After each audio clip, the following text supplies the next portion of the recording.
In this video, I'll show you how to cancel Geico Drive easy. So if you want to cancel your policy, Geico makes it easy with no cancellation fee.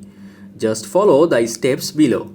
So first of all, you have to call this number to speak with a friendly and licensed agent.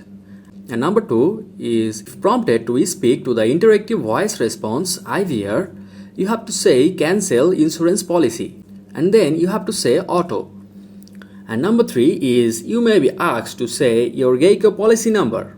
So please have that ready. And in North Carolina, policies may be subject to a short rate premium calculation upon cancellation. So before you cancel your policy, there are a few things you should consider to be sure it's the best next step.